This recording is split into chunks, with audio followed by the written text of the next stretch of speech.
Hello and welcome to Fox Sports Lab NFL. I'm Matthew Campbell. I'm joined by the one and only Jaymz Clements. We're down to 8 in the NFL, the divisional round. Jaymz, hello to you as always. Not a couple of surprises to come out of wildcard weekend.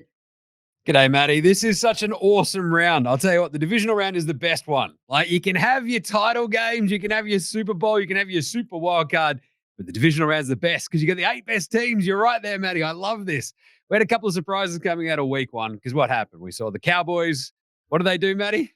They did what the Cowboys do. It's like, what's that? Oh, is that a playoff win? Nah, we're good. 8-0 at home this season. They were on a 16-game home winning streak, and what happens? They completely blow it in hilarious fashion against Green Bay. And then the Eagles coming up short against the Bucks.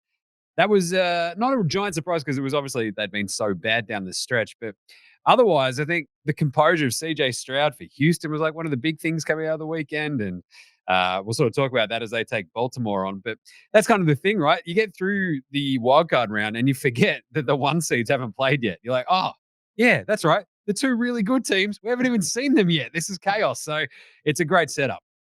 Yeah, we haven't seen Lamar. We haven't seen Brock Purdy. Just the Eagles, I mean, arguably should have won the Super Bowl last year, had their opportunity with 10-0, and then completely fell off the planet. Have they got coaching issues there? Is Bill Belichick going to knock on their door? I think it's crazy because they obviously lost both their offensive and defensive coordinator to start the season, right? They go to head coaching opportunities elsewhere, and you're feeling pretty good about the Eagles, though. They're a really loaded roster. This is their year, and it all fell apart. And it's like you suddenly look very old very quickly in this game, don't you, Matty? Yep. I think, look, if Belichick went to either Dallas or Philly, it would be hilarious, if only for the reactions of those fan bases. If he ends up in Atlanta, perhaps that's not as interesting at all, but going to Philly, that would tear me up. I don't know how I'd feel about that one, Matty. Like, would he just run Philly specials over and over and over again just to sort of prove a point? But yeah, I don't know. Like Sirianni, does he survive the weekend? I feel like you could maybe give him one more chance, don't you? All right, let's move on from coaches because we're going to get to 4 games. As you mentioned, it's a great round, divisional round. We start with Sunday morning, our time. The Texans have had a good year regardless of what happens in this game. The Baltimore have had the week off. Lamar comes back. We expect the Ravens to win. They're short price favourites. It's a pretty big spread, and there's a bit of money for the plus early. Yeah, I think that's where I'm probably going to land on this one too, because the Texans, I think they showed us last week against the Browns that obviously the big difference for this one will be that the Texans were at home, and we knew that they were very good at home already, right? Especially against the line. On the road, even though they've not been great on the road, they have actually, I think, covered at a pretty good rate. They're 5-3 against the line on the road this season. Baltimore's a slightly different sort of kettle of fish, though, isn't it? Outside, in the cold, it could be a little bit tough. But I expect CJ Stroud to just go, right, I mean, what do we got to lose? We're going to sling it. We'll see how they go. Baltimore, you probably have a bit of a slow start. You sort of tend to see slow starts from those 1 seeds after the bye. I wouldn't be surprised if Houston cover this line. I think they will. The Ravens as well, 5-4 against the line at home. Pretty good, obviously. But the biggest thing, obviously, in this game is Baltimore, 1 seed. They've won 4 straight over Houston, beat them in week 1, 25-9, before CJ Stroud obviously found his feet. This is the big question, though, about Baltimore, though, isn't it, Matty? Can they win in the playoffs? Like, we've seen it time and time again. They went into the 2019 playoffs as the 1 seed, got the bye, and got bounced by Tennessee. Like, can Lamar actually step up and prove himself? This is the 3rd best offense against the 11th best offense. You've got the best defense in points per game allowed, 16.5 for Baltimore versus 10th in Houston. So the numbers are obviously on Baltimore's side. But in allowing like 213 air yards, I think, a game, the Ravens against the 6th best passing attack, I think CJ Stroud will be able to move the ball. I think the Texans will keep it close, but I think what you'll see is probably Baltimore just assert themselves in that second half, eke out the win. And if that line is around that 9.5, I'm still going to go probably the Texans plus 9.5. I'd probably look at the under as well because cold in Baltimore in January, Matty. I'll tell you that much. The under 43.5. I think there's also 10 straight January Baltimore Ravens games at home have gone under. So it's a pretty big one. Look to your running backs when it comes to cold as well. So I'd look at Gus Edwards for an anytime touchdown for that multi. Zay Flowers is another interesting one there, the young receiver for the Ravens. He's had 4 touchdowns in his last 5. But I'd probably just rely on Texans plus 9.5, the under, and Gus Edwards again in the red zone. Yeah, nice to see Mark Andrews back too, one of the best tight ends in the game for Baltimore. We move on to the lunchtime game, and that's Green Bay. And we talk about quarterbacks. Jordan Love was on fire early against the Cowboys, and the 49ers return. Again, very similar sort of betting spread here, short price favourites. How do you feel about the Niners compared to Baltimore? Baltimore's still got that question mark at the playoffs you mentioned. The Niners don't. That's it. I think even though I think the Niners have got a worse record against the line, substantial spreads in those lines, right? So I think they are still really, really good, obviously on both sides of the ball. We know they're probably the most balanced team in the NFL. They had that weird hiccup in the middle of the season. I think the Niners will probably be too good on both sides of the ball in this one. Second best team in points per game. You've got McCaffrey, you've got Deebo Samuel, you've got Brandon Ayuk, you've got the big tight end, George Kittle. Like, there's just so many weapons for Brock Purdy. He's obviously sort of skated through the last sort of, 2 seasons without making too many mistakes, and they've obviously gone a really long way. So I think that sort of continues in this one. You've got really good defense, especially against the run for the Niners, which will be obviously key to slow down Green Bay. You saw Aaron Jones run right over the top of the Cowboys last week. That was in Texas. We know that Aaron Jones shows out in Texas. We're going to California this week. I think they'll really stymie the run. I think they'll slow Green Bay down. And I think you'll see Jordan Love. He was incredible last week. I think you'll sort of see him just throw caution to the wind again late in the game. And I think they'll probably end up trying to push this Niners team, but I think the Niners will be too good and probably still cover that pretty big line of 9.5. I think this will be a bit more scoring out west, over 50.5. And I think McCaffrey obviously gets in for an anytime touchdown because that's what he does. What is he? He's scored in like every game bar 2 this season. So when he doesn't score, it's a big surprise. And obviously, he's great through the air. He's great on the ground. And I think he'll be a really big problem for the Packers. So I think the Niners get through. And I think Green Bay might have played their Super Bowl last week. It's a really, really young team, Matty. It's pretty tough to trust them, I think. Yeah, no, you're right. They're a very young team. Hard to do it 2 weeks in a row. Let's get to the early game Monday morning. Tampa, who are a bit of a surprise packet, up against Detroit. Now, we know Detroit, I think this is the riskiest of the favourites. They're at home. Even if they do manage a win, they manage to eke out wins, don't they?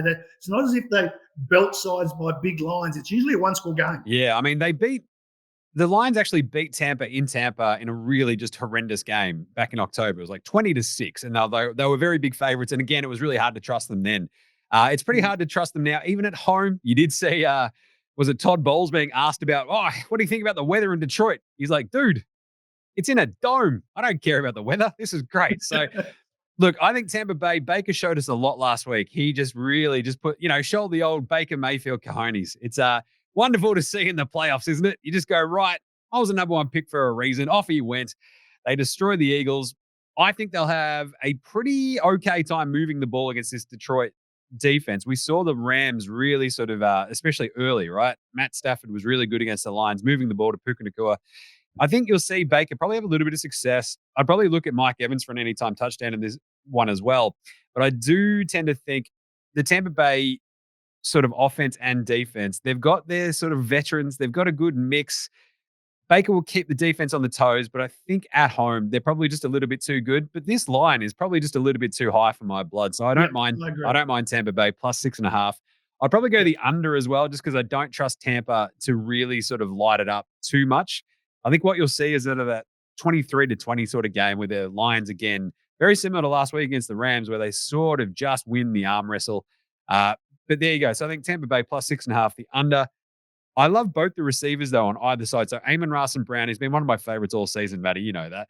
And Mike Evans as well. Like, he had some really bad drops last week, and I think he sort of turns it around. The awesome receiving veteran. I think he makes good and gets us an end zone catch. We get to the final game, which is the Bills, who are favourites, up against Kansas City. This remains the game of the round. We saw Kansas. We know how good their defense has been. Their offense has been questionable. You've mentioned a couple of times this year. They showed a little bit last week. I mean, the pressure came from Miami and Mahomes, and he was still able to complete a lot of his passes against a Bills side who we know can run the ball as well as having Josh Allen. Fascinating game. It is an incredible matchup, isn't it? I think, what is it? It's 3-3, I think, for Mahomes and Allen on both sides in their matchups. But of course, they've played some famous games already. They've already played this is the 3rd time in 4 seasons. We'll see them in the playoffs. Those have all been at Arrowhead, though. So in Kansas. This is actually in Buffalo. This is the first time the Bills are going to be like, we actually get the playoff game at home. This is going to be great. It's also Mahomes on his first AFC road trip basically in the playoffs, which is incredible to say. That is quite an incredible stat. The dude's already won 12 playoff games, Matty. It's incredible. Yeah. And that's sort of where I'm probably going to land. You know me, I picked Buffalo to go to the Super Bowl, but I think we've just hit probably a tipping point in injuries for the Bills at this point, especially on defense, where you're like, who have they got left? And against a KC team that really sort of, in the horrifying cold down there in Missouri last week, they managed to put up a score against the Dolphins. And really, the key for this one for me is the KC defense, right? Like, it's the best unit in this game. It should travel okay. And we know that the Bills, like, if it sort of starts going a little bit squirrely, they can really, like, you even saw it against the Steelers last week. They sort of let the Steelers back into the game when the game was over. Yeah. So I think the Buffalo, they could win this. And for my Super Bowl pick a couple of weeks ago, I still have to think the Buffalo can win it. KC, though, at the line, they're getting points, plus 2.5. Let's see Buffalo win this in a thriller, Matty, and we'll get the cover. We'll go Buffalo 2-point winners. We'll get KC to get the cover. Bills, they can still go on and win my Super Bowl pick for me.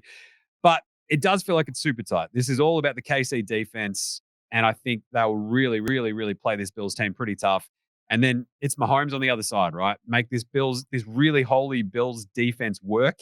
I think you'll see that happen time and time again. So I think we'll go KC at the line. I think we'll go the under as well in this one. And Kelsey, look, he's had a couple of weird games the last few weeks. I think he gets in the end zone as well and gets a touchdown. I don't know if Taylor Swift's going to be there, Matty, but I mean, she had the awesome jacket last week, made by Kyle Juszczyk's wife, which is really cool. The big 85. Good to see that one. This should be an absolute rip snorter of a game, though. Yeah, it should be the game. It's the game for me. We'll enjoy it. And as always, mate, have enjoyed your thoughts on all 4 games. Enjoy your favourite round, and we'll talk to you next week for a championship round. It's the best time of the year, Matty. NFL playoffs division round. You've got all the best teams. You've got enough football. It's just perfect for me. I love it. All the tips are there from Jaymz Clements. Thank you for joining us, and we'll see you next week when we're down to 4. You win some, you lose more. For free and confidential support, call the number on the screen or visit the website.